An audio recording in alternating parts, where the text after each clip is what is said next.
에, 법안 한 6개월 만에 성찬 예식을 갖게 되니까 얼마나 마음이 벅찬지 몰라요. 참 우리 교회는 매달 첫 주일을 성찬 예식을 드리는데 이걸 드리지 못했더니 마음이 많이 아팠죠. 교회는 성례전, 그러니까 세례와 성찬 이 두 가지가 굉장히 중요한 하나님의 그 뜻이죠. 그래서 구약에서 제일 중요한 거는 이제 출애굽 사건이고 신약에서 제일 중요한 사건은 예수님이 십자가에 죽으시고 부활하신 그런 사건이죠. 구약에서는 가장 대표적으로 하나님의 백성들이 주장하는 것은 하나님의 율법이죠. 율법에서 그 복음이라는 것이 있는데 그것이 바로 하나님 앞에 속건제를 드릴 때 그 어린 양을 이렇게 바치는 그 사건. 이것이 바로 이제 유월절 사건을 기념하는, 기억하는 그런 행사죠. 이 구약 때 430년 동안 그 애굽에서 종살이하던 그 히브리 민족들을 하나님께서 건지실 때 그 바로에게 열 재앙을 내리죠. 근데 마지막 재앙이 장자, 짐승이든 어떤 모든 생명체는 첫 것은 하나님이 다 죽이시는 이러한 그 심판을 내립니다. 그런데 하나님의 말씀대로 어린 양, 1년 된 어린 양 순양을 잡아서 그것을 문설주에 바른 그 집들은 다 이 사망이 넘어가게 됩니다. 그래서 이 어떠한 자도 첫 열매들은 다 죽였지만 어떠한 자라도 그 어린 양의 피를 문설주에 바른 집안은 다 살아났다는 거죠. 그러니까 하나님의 역사는 이렇게 하나님의 뜻대로 이루어지는 것이지 내 방식대로 이루어지는 것이 결코 아닙니다. 그때 그 6월절의 이 사건이 바로 이제 지금 이 히브리 민족들, 유대인들이 6월절을 지키는 것이 바로 이 해방절이죠. 430년의 종살이를 해방한, 그래서 홍해바다를 건너고 하나님께서 약속하신 그 가나안 젖과 꿀이 흐르는 땅으로 하나님이 인도해서 너희는 내 택한 백성이다. 그래서 그들에게는 이 6월절 전에 이 오늘 성경에 보니까 예수님께서 무교절의 무교절 첫날에 제자들이 예수님한테 나와서 6월절 음식을 잡수실 것을 우리가 어디에서 준비를 해야 됩니까? 이렇게 말합니다. 이 무교절이라는 것은 6월절 전 한 주간 동안에 이 누룩이 들어가 있지 않는 떡을 먹는 겁니다. 빵을 먹는 거죠. 그러니까 누룩은 뭐냐? 그 애굽에서 종살이할 때 그 430년이니 얼마나 긴 세월입니까? 아주 조상 대대로 종살이했으니까 니네 할아버지 뭐니? 이런 거 물어볼 이유가 없겠죠. 다 니네 할아버지나 내 할아버지나 다 뭐야? 종. 다 전부 종이기 때문에 거기선 족보 따질 일이 없는데 그때 당시에 그 종의 삶이라는 것은 책임을 지지 않고 눈총 보면서 어떻게 일 안 하고 어떻게 배불리 먹을 수 있을까? 이게 종의 아주 특성이죠. 그렇게 살던 그들이 그런 습관들, 죄악 속에서 그냥 아주 윤리와 도덕이 없는 인간성이 없는 그런 삶을 살던 것들을 다 제거하고 홍해바다를 건너고 광야에서 그것을 다 뿌리 뽑고 그리고 그 요단강을 건너서 이 가나안 땅에 들어간 것처럼 이것을 항상 기념을 하는 겁니다. 매해. 왜 기념합니까? 자꾸 우리의 삶의 현장 속에서 잊어버리니까 그래서 항상 기억하도록 하는 거죠. 이 호주도 우리가 이렇게 도로를 다니면 이 시티 안에 이렇게 공동묘지들이 있습니다. 저는 그 공동묘지를 지날 때마다 나도 언젠가 가는구나. 이걸 항상 기억하는 거죠. 그러니까 죽음을 기억하게 하도록 이런 우리의 삶의 현장 속에서 너무 기억하지 못하는 것들, 소중한 것들을 기억하기 위해서 이렇게 묘지를 이렇게 그 도심지 안에다가 이렇게 놔두는 걸 보면 참 이 나라는 참 지혜롭다. 또 뭐 교회들마다 이렇게 건물이 있으면 건물 안에 이렇게 묘지를 만들어 놨어요. 그래서 이렇게 보록으로 만들어서 거기다 이제 화장을 해서 이렇게 집어넣도록 하고 예배 들어오다 보면서 아이고 우리 조상들이 이렇게 돌아가셨다. 이렇게 신앙생활 잘하다. 거기에 뭐 이렇게 보면 뭐 교회 뭐 기증한 것들 뭐 이런 기념한 것들을 이렇게 다 해놓고서는 그렇게 참 교인들이 그걸 보면서 우리도 저런 신앙을 가져야지. 우리도 저렇게 믿어야지. 우리도 언젠간 죽는구나. 이런 것들을 기억나게 하는 거죠. 그러니까 이 무교절이나 유월절은 이 이스라엘 백성들, 하나님의 택한 백성들에게 필요한 하나님의 그 방법을 그들에게 주어진 겁니다. 우리들이 예배 드리는 것도 마찬가지입니다. 하나님을 만나는 거예요. 하나님의 방법대로 하나님과의 그 만남을 갖기 위한 거죠.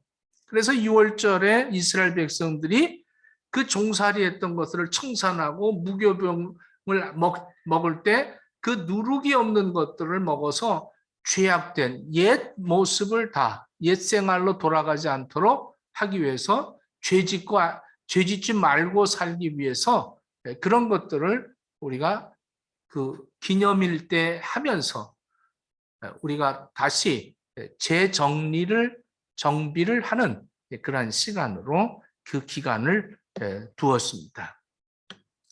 이 신약 때 와서 그래서 이 구약 때는 그들이 가장 뭐 하나님의 역사가 그 사망 아닙니까? 그 사망에서 건짐을 받았기 때문에 그 어린 양의 보혈의 그 능력으로 죄사함을 받았다.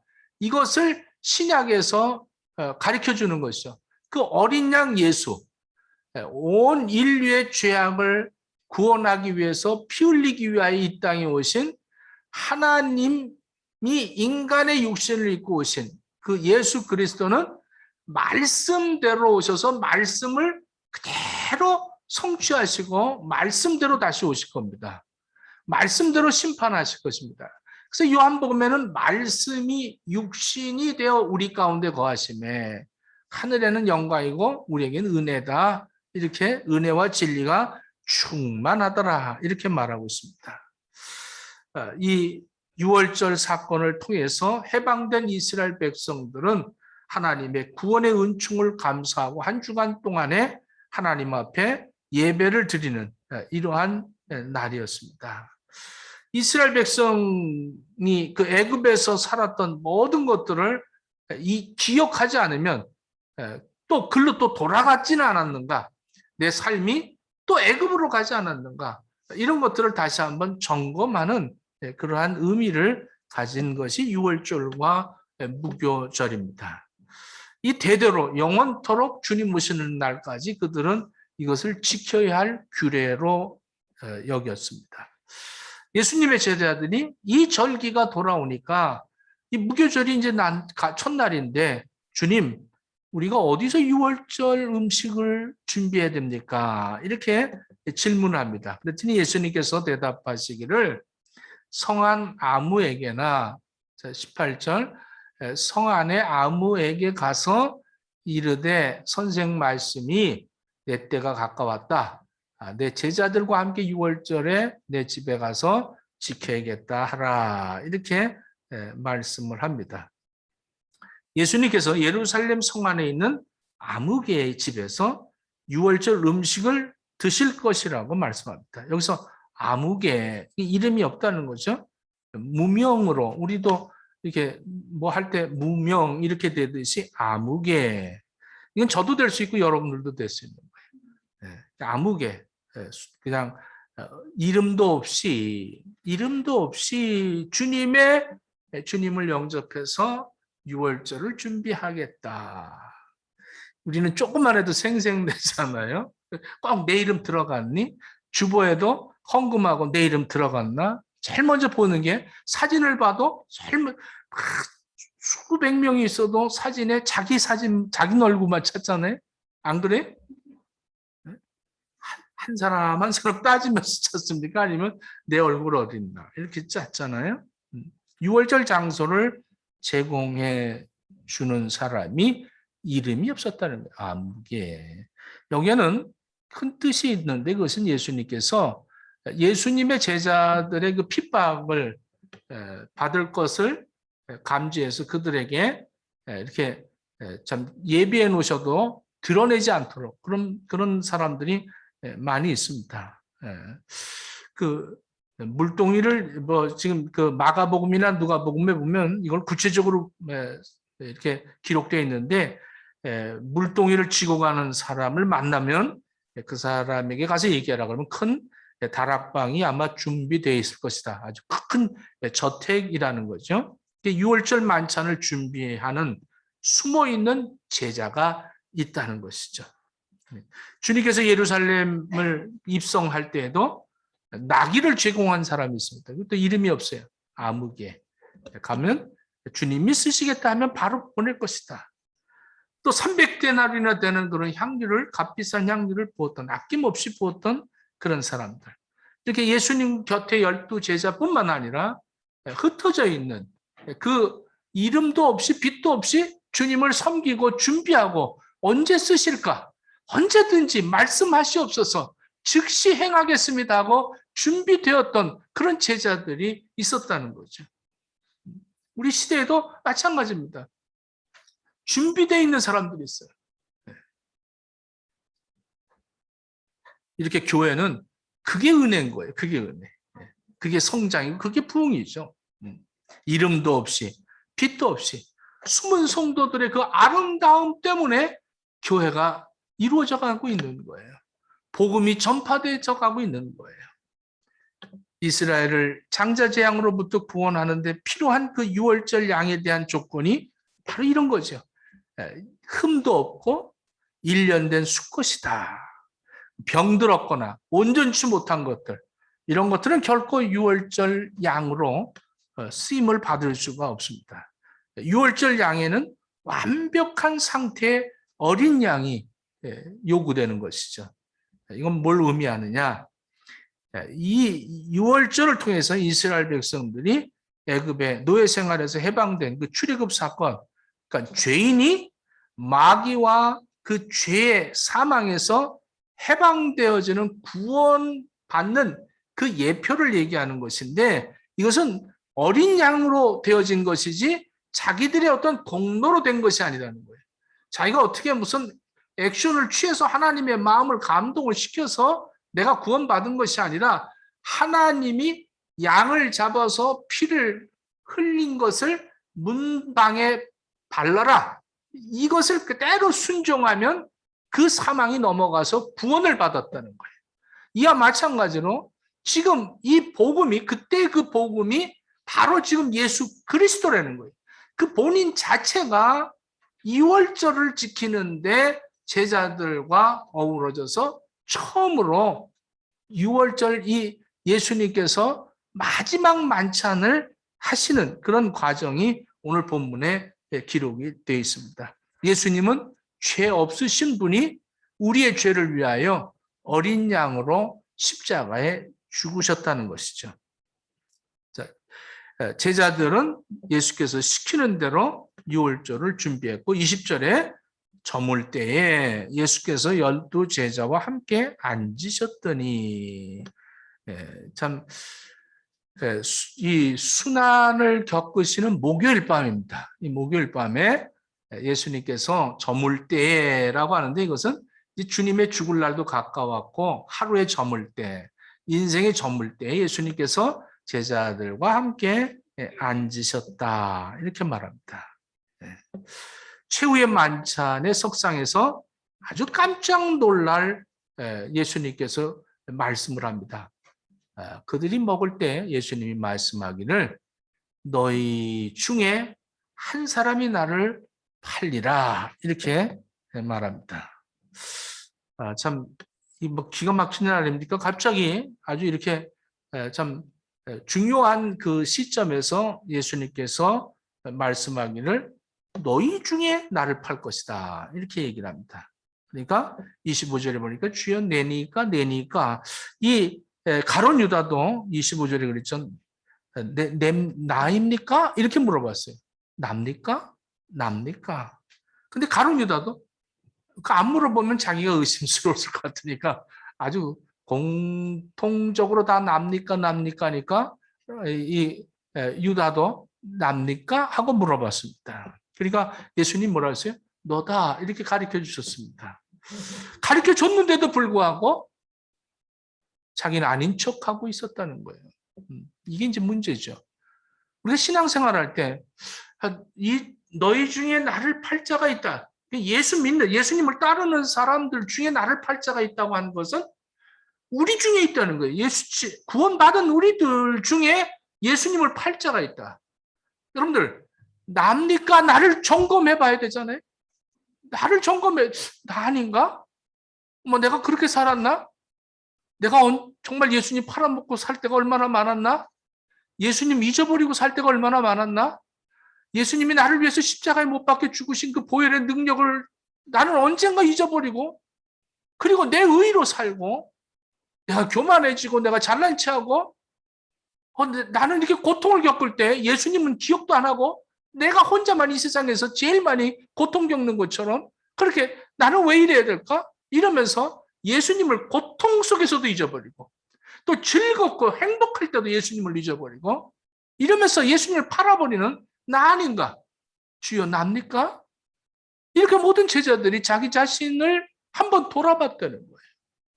그런 중에서도 회개하지 못하는 이 가룟 유다, 이 유다도 동달아서 같은 동시간에 이 동료들과 함께 예수님 앞에서 그 식사를 나누면서 어떻게 자기는 납니까라고 할 수 있겠어요? 나입니다라고 해야 되잖아요. 나입니다라고 해야 그가 구원받을 수 있을 터인데 납니까라고 오히려 반문하는 그 모습. 우리 주님은 유다에게 자비와 긍휼을 베푸시는 겁니다. 이 중에 누가 나를 팔 것이다. 이것은 아주 엄밀하게 말하면 그 가룟 유다를 구원하기 위한 우리 예수님께 마지막 구원의 그 긍휼 아니겠어요? 그것마저도 거절하는 거죠. 사도 바울은 하나님은 모든 사람이 구원받으며 진리를 아는 데 이르기를 원하시느니라고 말씀하고 있습니다. 하나님께서 죄악으로 이 세상이 얼마나 정말 홍수처럼 죄악이 물들어 있는 이런 가운데서 하나님이 심판하지 않고 오래 참으시는 이유가 뭔가? 우리에게 복음을 전할 수 있는 기회를 주시는 거예요. 그럼 하나님의 심판이 길어질수록 내가 할 일이 많다는 것을 여러분들 기억해야 됩니다. 나를 쓰시려고 하나님이 나를 통해서 누군가를 구원하시려고 주님께서 이렇게 머뭇거리고 계시는구나. 구원하시기 위한 하나님의 방법이구나. 하나님의 자비와 긍휼을 드러내시기 위한 기회구나. 우리 하나님 자비와 긍휼이 부족한 것 아니지 않습니까? 세상의 죄악에 멸망이 되어지는 것은 결코 하나님의 자비와 긍휼이 모자라서가 아니라 그들이 회개할 기회를 주셨음에도 불구하고 완악해진 인간은 하나님의 자비와 긍휼마저도 멸시하고 주어진 기회를 허비하는 그러한 삶을 산다는 거예요. 그래서 마지막 때 하나님의 심판대 앞에서 어느 누구도 핑계할 자가 없다는 것이죠. 하나님의 자비와 긍휼을 멸시한 일로 인해서 가중된 형벌을 받을 수밖에 없다는 겁니다. 죄를 범하고 마음이 강박해서 회개치 못하는 사람들, 여러분들 회개할 게 없는 사람들이 있어요. 내가 그래도 오늘 주일 예배 드렸는데 뭐. 내가 그래도 우리 마누라가 새벽기도 하는데 뭐. 이러면서 아까 그러더라고요. 뭐 우리 교회는 남편이 없어요. 이런 얘기가 들려요. 그래서 나도 속상하면서 우리 어머니는 언제 오시나 이렇게 얘기를 했는데 22절을 한번 보도록 하겠습니다. 22절.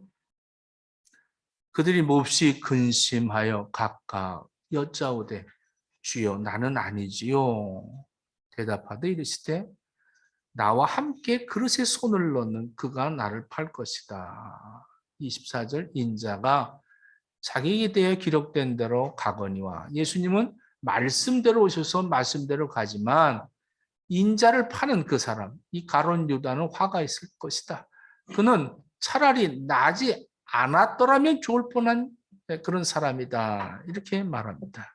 이것은 예수 그리스도를 배신한 자는 하나님의 심판이 철저하다는 것입니다. 우리의 신앙을 점검해 봐야 됩니다. 가룟 유다만 해도 그의 재능과 충성이 아주 탁월한 사람이었습니다. 여러분들, 우리가 신앙생활을 하면서 이 배신하는 사람들 보십시오. 대부분 이 배신한 사람들은 보면 이단 사설에 빠지는 사람들 대부분 보면 처음에는 자타가 공인하는 아주 탁월한 신앙인들입니다. 열심히 내죠. 전도도 잘하고 헌금도 잘하고 봉사도 잘하고 아주 충성도 잘합니다. 열심을 냅니다. 여러분들 그 12제자 중에서 이 회개를 맡았다는 것은 굉장히 탁월한 사람입니다. 아주 열정이죠. 살림을 하는 겁니다. 살림을 하는 사람들 열정입니다. 그래서 항상 이 전대를 잡은 사람들, 이런 사람들은 축복을 받느냐 그렇지 못하느냐가 둘 중에 하나입니다. 근데 우리 아들이 지금 잡고 있기 때문에 저도 늘 기도하는데 아마 축복을 받을 거라고 저는 믿어 의심치 아니하는 바이올시다. 아멘 좀 해주시오. 이게 아주 회개를 맡았으니 그 직분이 대단하지 않습니까? 다 안 받겠다는 거예요. 요즘은 뭐 그 회개 맡으라고 하면 안 한다는 거죠. 다 안 돼요. 다 안 한다는 걸 이제는 십자가야, 지금은. 그래서 십자가를 우리 아들이 지니까 내가 감격하고 살지. 군소리, 찍소리 못하고 삽니다. 네. 아담 하와 보십시오. 아담 하와도 에덴 동산에서 완벽한 인간이 하나님의 형상대로 지음을 받은 아담과 하와. 철저한 하나님과의 그 관계성에서 있는 그 아담과 하와가 어땠어요? 사탄이 틈타서 그 선악과에게 그 유혹을 주고 그 욕망을 불릴 듯 일게 해서 그것을 따먹게 하지 않습니까? 그러면 신앙생활하면서 그냥 드러나고 마귀하고 칭하고 이런 사람들 얼마나 많이 보는지 몰라요. 네. 신앙적으로 탁월했지만 하나님을 배신한 사람들 얼마나 성경에 많은지 모릅니다. 네. 특히 다른 사람으로부터 그 신앙생활이 모범적이고 탁월한 칭송을 받는 사람들일수록 늘 자기 자신을 점검해야 되는 거예요. 자꾸 점검해야 돼. 네. 교만하지 않을까. 열심 때문에 이단의 미혹을 받지 않을까. 자만에 빠지지 않을까. 공로주의에 빠지지 않을까. 신앙심을 자꾸 삐뚤어가는 그러지는 않을까. 주여 나입니까? 하고 항상 자기를 돌아봐야 돼요.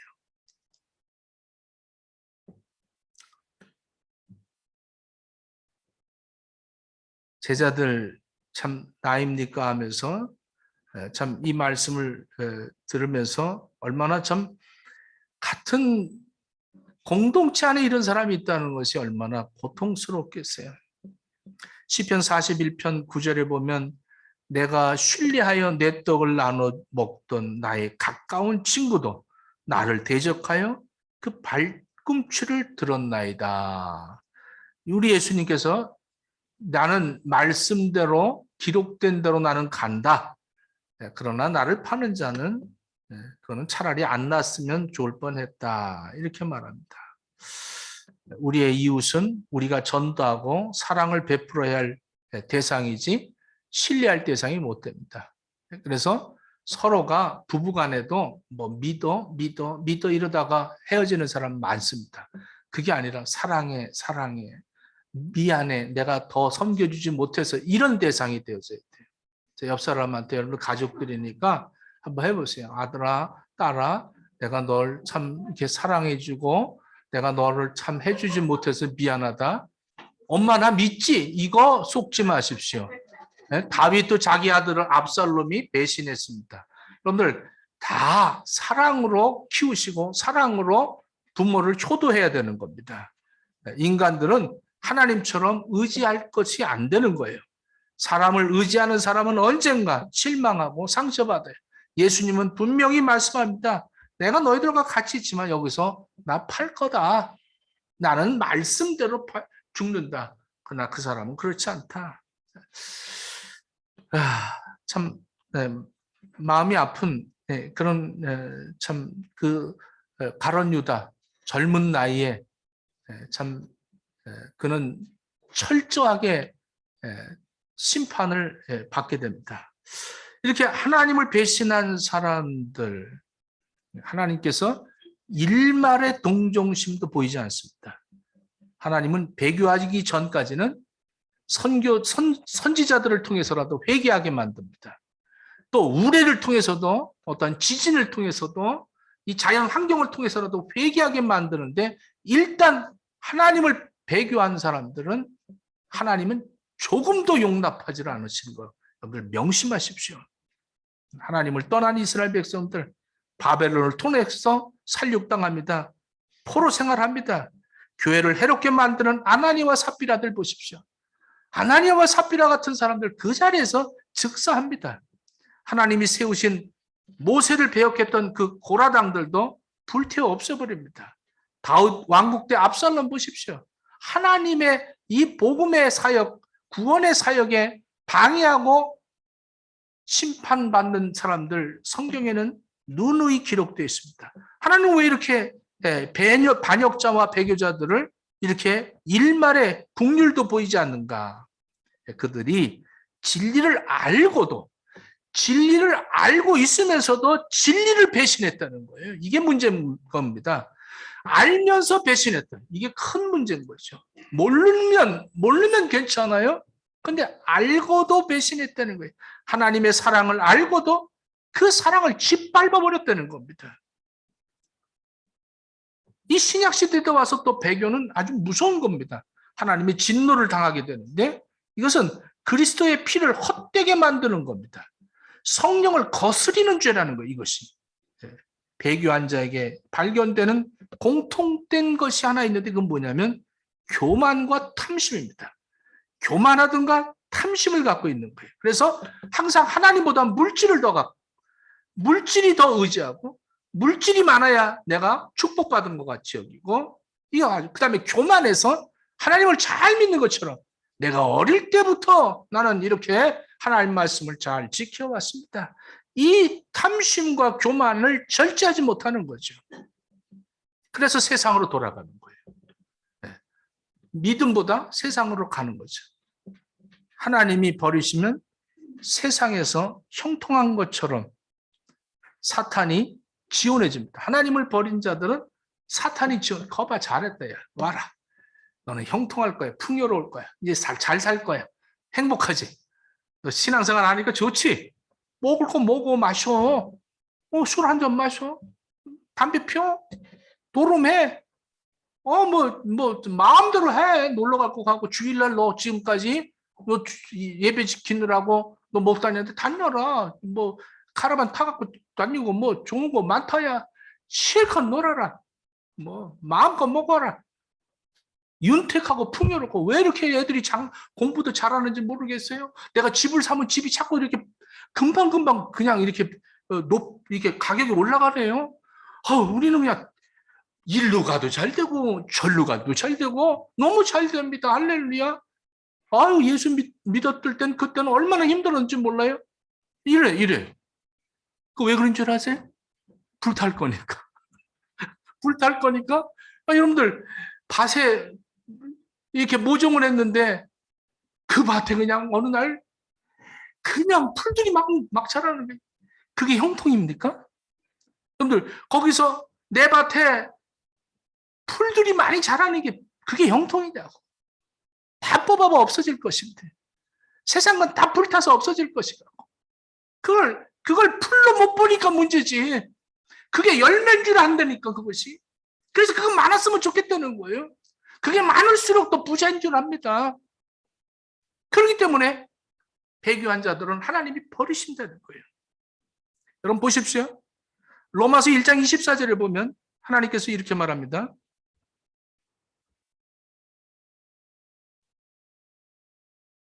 제가 이걸 안 보면서 설교하다 보면 이렇게 어디를 하든가 또 잊어버려갖고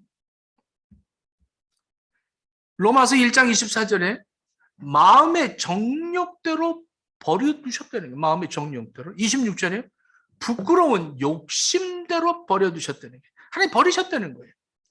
29절 로마서 1장 29절부터 32절까지 이렇게 말합니다. 상실한 마음대로 내버려두사 곧 모든 불의, 추악, 탐욕, 악의가 가득한 자요, 시기, 살인, 분쟁, 사기, 악독이 가득한 자요, 수군수군하는 자요, 비방하는 자요, 하나님께서 미워하시는 자요, 능욕하는 자요, 교만한 자요, 자랑하는 자요, 악을 도모하는 자요, 부모를 거역하는 자요, 우매한 자요, 배역한 자요, 무정한 자요, 무자비한 자라. 그들이 이 같은 일을 행하는 자는 보세요. 그들이 이 같은 일을 행하는 자들은 사형에 해당한다고 하나님께서 정하심을 알고도 자기들만 행할 뿐 아니라 또한 그런 일을 행하는 자들을 옳다고 하느니라 이렇게 말하고 있습니다. 얼마나 무서운 일입니까? 알고도 그런다는 거예요. 알고도. 이게 바로 배교라는 거예요. 알고도. 예수님과 함께 테이블에 앉아 있으면서도 불구하고 예수님을 팔아버린 거예요. 알고도. 우리는 이 교만과 탐심을 경계해야 됩니다. 하나님으로부터 완전히 분리되는 거예요. 하나님의 사랑을 털끝만치도 받아들일 수 없는 그런 상태인 거예요. 얼마나 무섭습니까? 우리는 어떠한 일이 있어도 배교자가 되지 말아야 합니다. 예수님께서는 6월절 이 만찬 석상에서 떡을 가지고 축사하시면서 떼어서 제자들에게 주면서 이르시되 이렇게 말합니다.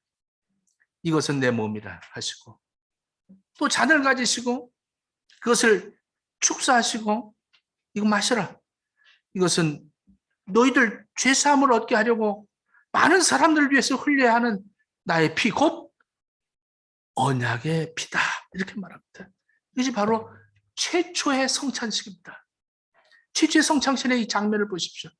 떡을 가지고 떼어서 축사하시고 이건 오늘 쉼터를 보시면 좀 더 이해가 갈 겁니다.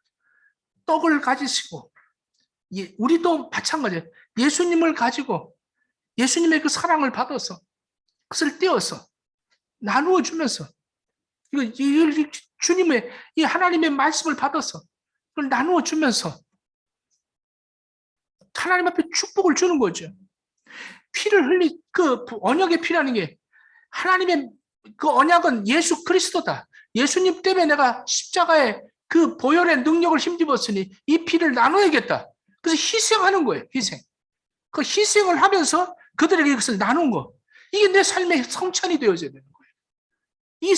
이런 성스러운 성도가 성찬을 참여하는 것이 바로 이런 겁니다. 성찬식을 하는데 아이가 그 포도잔을 나누니까 이 포도즙을 먹는데 아이가 그거 자기는 안 주니까 막 떼를 쓰는 거예요. 엄마 나도 줘. 그러니까 안 돼. 이거는 세례를 받아야 되고 구원받은 백성들만 똘똘 뭉쳐서 드리는 건데 네가 아직 이렇다. 안 된다.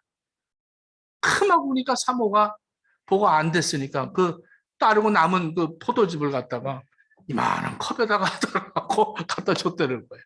예? 그러니까 그걸 장로님 보고 아니 사모님 성찬에 이거를 갖다가 이러면서 그 떡과 잔에도 관심을 더 집중을 두는 거예요. 떡과 잔의 그 의미를 모르고 그 어떠한 그 규례에도 아주 그냥 엄숙하게 그걸 하면은 떡잔을 먹으면 내가 거룩해지는 걸로 착각을 하는 거예요. 여기서 우리가 배워야 할 것은 떡을 나누는 것처럼 우리는 예수 그리스도를 나누는 거예요. 우리는 한 몸이라는 거예요. 그래서 서로 나누어야만 된다는 거예요. 이 언약의 피다. 너희들을 위해서 내가 너희 죄를 용서하기 위해서 흘린 언약의 구약 때 그 양을 죽여서 피를 문설주에 바른 것처럼 내 피가 너희들을 구원한 것이다. 이게 새 언약이다 이런 겁니다. 나의 피 곧 언약의 피다. 하나님과 언약을 했다는 겁니다. 언약. 구약 때 아브라함과 하나님이 언약을 할 때도 모든 짐승에 각을 떴습니다. 각을 뜨는 그 순간에 그 피를 흘렸죠. 다 피를. 그래서 히브리서에 보면 피 흘림이 없으면 죄 사함을 받을 수가 없다. 이렇게 말씀하고 있습니다. 무슨 말입니까? 바로 너하고 나하고 이 언약을 이 체결한 것을 어기면 너 각 떠진다. 너가 피 흘린다. 이런 얘기예요. 네, 여러분들 뭐 요즘 사인하잖아요. 이거 사인 잘해야 되잖아요. 사인하고 나면 그다음에 그걸 약속을 지켜야 되는 거예요. 그래서 결혼식 때는 막 유티니스가 서갖고 사인하고 그러죠. 두 사람이 있어서 신랑 측에서 신부 측에서. 왜? 이제 얘네 둘은 한 몸이다. 이거 결혼식을 안 하고 몰래 살면서도 슬쩍 나 결혼 안 한 척하고도 살 수 있고, 또 누가 이렇게 저 사람은 처녀인가 봐 하고 또 이렇게 다른 마음을 먹을 수도 있어요. 근데 결혼식을 하고 나면 그때부터 아니 그 사람 결혼했어 이렇게 되는 거예요. 그러니까 우리가 예수님하고 언약을 딱 했으면 그 사람 그리스도인이야. 그 사람 구원받은 사람이야. 뭘로 알 수 있어요? 바로 이 성례전을 받을 수 있는, 내가 주님의 떡을 받고 주님의 피를 받을 수 있다. 이것이 무슨 세례를 받고 하는 것이 되든가 이런 것으로 우리는 아주 굉장히 어떠한 그 율례, 전통, 유전적인 것 이런 것에 아주 거기에 의미를 거기에다가 치중하다 보니까 아이들도 이걸 받아 먹죠. 여러분들 한 식구면 같이 먹는 거야. 할렐루야. 우리 예수님을 함께 같이 먹는 거예요. 어린아이라고 무슨 세례 안 받았다고 못 먹고 이런 것이 아니라 이것은 떡을 뗀다는 거예요. 예수님을 나눈다는 거예요. 예수님의 보혈의 능력은 언약의 피라는 거예요. 이것을 우리가 기억하려는 거예요. Remember, 기억하려는 거예요. 늘 기억하면서 살아라. 예수님 때문에 내가 구원받았다. 항상 예수님은 말씀이 육신이 되어 우리 가운데 거하신다. 이것을 기억하려는 겁니다. 할렐루야. 오늘 또 성경 퀴즈 내가 있으니까 빨리 끝내야지. 성찬도 빨리 하고 끝나겠습니다.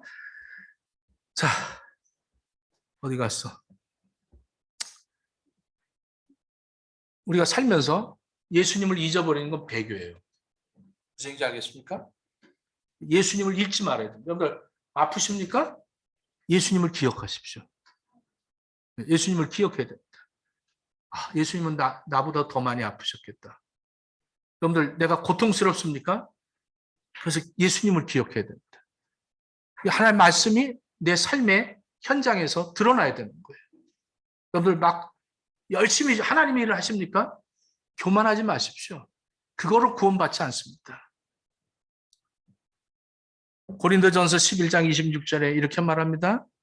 너희가 이 떡을 먹으며 이 잔을 마실 때마다 주의 죽으심을 그가 오실 때까지 전하는 것이니라. 그럽니다. 뭐예요? 기억하라는 거예요. 기억. 우리는 살면서 자꾸 예수님을 잊어버리고 사는 거예요. 그래서 자꾸 기억해야 되는 거예요. 그래서 내가 희생할 때 내가 성찬에 참여하는구나. 나를 나눠줘야겠구나. 근데 코피 나면 코피 닦으면서 내가 흘리는 이게 아니라 내 삶의 현장 속에서 내가 희생할 때 그때 그 진정한 예수 그리스도의 그 보혈의 능력을 힘입은 나가 그 피를 나누고 있다는 것을 여러분들 기억하면서 살려는 거예요. 내 삶의 현장 속에서 기억하라고요. 난 구원받았다. 내 행위로 구원받는 게 아니라는 거예요. 그래서 이 성례전을 가장 기독교에서는 중요시 여기는 겁니다.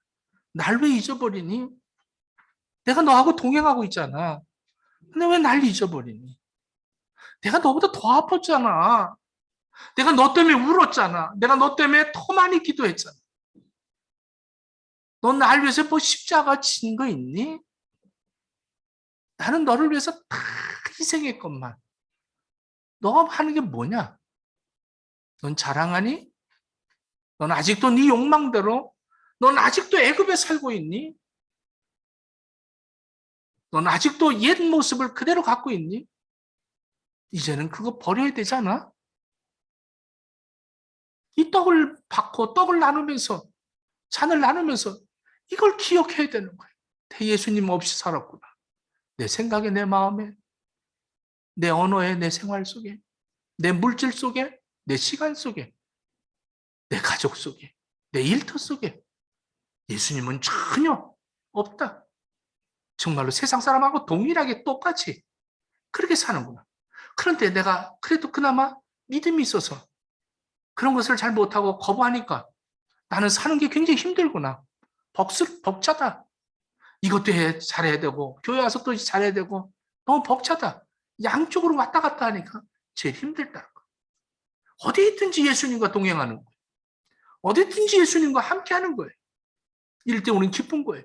내 일터에서도 나는 예수 믿는 사람이기 때문에 내가 좀 더 저 사람들보다는 더 열심을 더 내서 저 사람들이 하기 싫어하는 것들을 내가 해야 되는 거예요. 가정에서도 어디서든지 섬김을 받으려고 하는 것이 아니라 나는 섬기는 사람이 되어야겠다. 이것을 기억하게 하기 위해서 오늘도 우리 행복의 교회가 이 떡을 나누는 거예요. 그래서 멀리 있는 사람도 같이 지금 이 예배당에 오지 못한 사람들도 같이 우리는 예수 그리스도를 나누는 사람입니다.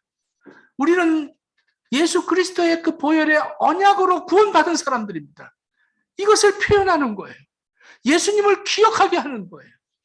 여러분들 이것을 명심하십시오. 그래서 떡을 받을 때 정말 겸허한 마음으로 내 예수님 잊어버리고 살았어요. 내가 배교한 적이 너무 많은데 그래도 나를 이렇게 용서하시고 이 동참케 하시면 감사합니다. 떡을 받으며 납니다라고 못하는 그 가룟 유다가 되지 말고 나 때문에 주님이 떡을 나누시는군요. 나 때문에 십자가에 죽으셨군요. 이러면서 그 주님과 나와의 그 관계가 회복되어지는 이런 은혜를 여러분들 체험할 수 있게 되기를 예수님 이름으로 축원합니다. 기도하겠습니다. 너희가 이 떡을 먹으며 이 잔을 마실 때마다 주의 죽으심을 그가 오실 때까지 전하는 것이니라. 이 떡을 먹고 이 잔을 마실 때마다 주님을 전하는 것이라고 말씀하십니다. 하나님, 우리 행복의 교회가 오늘도 성찬을 통하여 떡을 먹고 잔을 마실 때마다 주님 오실 때까지 예수님을 전할 수 있는 복된 삶을 살도록 회복시켜 주시옵소서. 예수님 이름으로 기도합니다. 아멘.